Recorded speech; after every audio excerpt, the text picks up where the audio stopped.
Adunay nindot kayong istorya nga akong i-share. Usa ka batan-on nga hamtong nagtrabaho siya sa usa ka leather factory. Sa iyang pagtrabaho, ang iyang puros kauban dili katoliko. Siya ray katoliko. Unya matag Biyernes magdahagyod na silang pagkaon, no? Siya magdahasad siya pagkaon. Ang iyang pagkaon sandwich, kanang isda, inana, magdahas sila. Pero ang iyaha, sawayon siya kay ang uban, mga lami man ang ilang pagkaon, mga espesyal ang pagkaon. Ang iyaha, sakto ra. Bulihon siya, kantsawan, no? Kumidyahan. Ang iyang pagkaon, isa-isahon. Murag yaga-yaga, pero it's a good sense, no? Pero doon na dyan usa nga di ganahan niya. Naglagot dyan.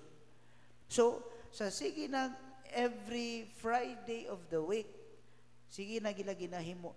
Bisan unsaon siya kantsaw komedya, di gyud siya mahiubos. Di pareho ninyo ba? Mahiubos dayon.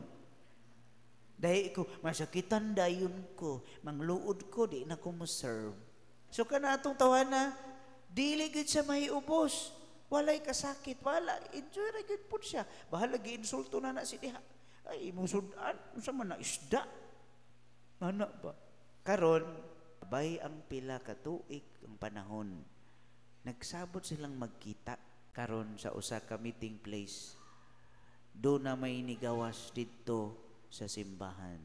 Pagkita niya, oy, na-recognize man niya nga katong tawhana mao man tong kusog kaayong mubuli sa iya.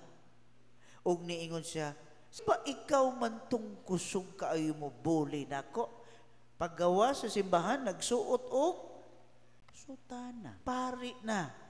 Ingon siya sa tinuod lang, it is because of your example that it bothers me nga ngano magyuning tawhana nga bisag unsa og kantsaw namo sa una, di man mahiubos, di man masakitan. Od maunay nakapapukaw niya and arouse himself to study the religion Catholicism.